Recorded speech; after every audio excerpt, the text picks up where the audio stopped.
Hey guys, welcome back to my channel. So in the previous video we did some introductory part of this particular artificial intelligence and bioinformatics playlist, which is about the breast cancer Wisconsin dataset. And today we have to move forward and how we can take the first step into the machine learning for bioinformatics and find the whether the data is from malignant and benign. And first we have to download the data from there. Now since we already download the data and I already write a code for you, so it would be easy to make you understand like how we are going to talking about the pre-processing, exploring and working with the data. So before we get into that, we should just discuss with this top box here, uh, and the template is on. So these like things like panda we can use to access the data, data pre-processing, CSV files, and the data manipulation as in SQL, and for numpy is used for the linear algebra, and matplotlib, this is used for the plot for the graph. And you can see the symbol cbon import classes, how the data visualize. We have also seen the Python kind of tutorials that have been seen before in the import classes, and this is going to be used to another kind of graph which is more interactive.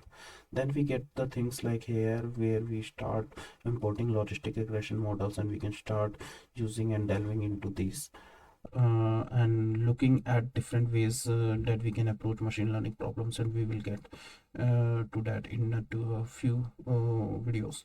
And then we have the 2 million tuning import, which is right here, and the train test methods to splitting the data into two parts and testing your data, by which we can use. And so in just importing, so now we just start importing our video. So you can see there is a file path I mentioned, just giving the file path, and so that my data is present in this particular folder, home AK code for bio, and this specifies the location for the CSV files. And when we write the df.head, you can see it gives us the top 5 rows. Okay, helps quickly intersecting the structures and the contents of the database. Okay, and like if you do with the df.head is equal to 1, so it will give the number of 1. And if you do like something like 3, so it will give the 3. And when you leave the blank, so it will give the top 5 rows. And if you want to see the bottom results, so what you have to do is do the df.tail, and it will give work like similar as in the hat. Okay, see.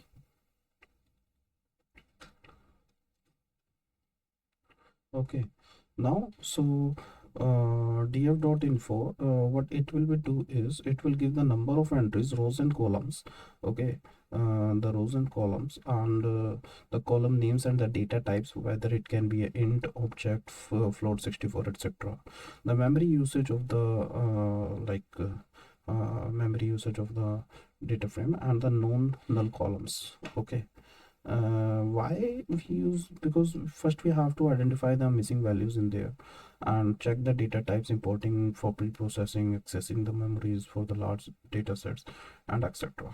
Since you can see when we do the data.info, and the id columns and the other columns, like you can see only the id having the int 64 and the diagnosis is object 54, and rest of the columns are this float 64. After that we can start working a little more close to our data and starting to manipulate it, so that to doing that it's just going to be, you can look through the data and see what you need to do, so that we can make an accurate prediction about the breast cancer is benign and malignant. So if we just look these columns, and we can see the most of the column would use it later, and we have to talk about more like this into the introduction. Okay, but one thing that we didn't talk about was the which has a 0 data point. The reason was it is not mentioned because it's obscure and the relay not prevalent. Okay, in this case we just drop the unnamed 32 because we are not aware about like they are showing the 0 data points, and we have to deal it later or sooner and make our data clean, so we know what we are doing and know, what, don't get confused later what the things are going right. So to avoid error we are just going to drop the columns, and when we check with the df dot columns, you can see the unnamed column is dropped. Okay.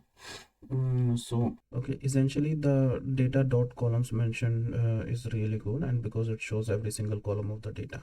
So what's present in our data, as you can see, there is no unnamed column to the oppose when we did the data on info and also. So we just were the call names, and we didn't see any unnamed 32. Okay, so that's why we drop this data. So now we have gotten rid of. We also want to drop one more thing, which is id column. As you can see in id, yeah, if we click here, you can see the id. We just get an idea of each data point, but that does not really come into the factor when we are starting to talk about the different like diagnosis. Only we want to care about the physical attributes of the breast cancer. Okay, so id doesn't really matter, so we can also get rid of, and so we also drop, and you can see the id column is not present. Okay, now we talk about into the three main categories. One is the feature means, SE is equal to standard error, and the washed. You can see radius mean, texture mean, parameter mean, and smoothness mean. So after that, the SE is the standard error, and the washed is the last thing in this. It will segregate it into three different groups. Okay, so we also go through here, and now what we have to do is we are dividing it, and while we are working on it. Okay, so as you can see here, we are trying to using some different Python concept, and especially split the data into three different places. So we use the feature underscore mean and df column for this. Okay, so we have made a clear division between the certain columns and the mean, standard error, and worst. Okay, so now we have this, and if we want to print it out, and you can see each is sorted. Okay, so now the mean are separated, standard error is also separated, and the worst is also separated. Okay, so what we have to do is, now we are mapping M to 1 and B to 0. M is basically a malignant and B is basically a benign. Okay, so what actually the thing is going on, we are separating the malignant and benign data sets. So what we have to do is df dot diagnosis, and then we print the values of the diagnosis value counts. As you can see, 0 which mention the benign, and the malignant which mention to 1. So here we separated. Now what we are doing, we are visualize this result. Okay, so for the visualization we use the SNS count, a kind of a bar plot, by using sns.count plot, and you can see the distribution of diagnosis is benign is 357 as you mentioned in counts, and malignant is 1. Okay, now with the help of df.describe, so it describe the data in a very good manner, and I think there is some so I will run it again and see what will happen.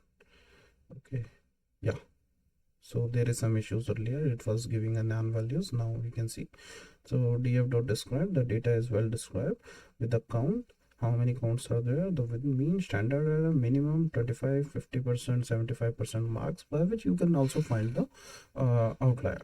Okay, now if you are you know about the 350 plus and the malignant and to replaces how's your data sets. So then again in the next video we are going to more in depth and to data analysis, and we are actually going to start making the models after that. And for now I just move on to the next video. Yeah, thank you.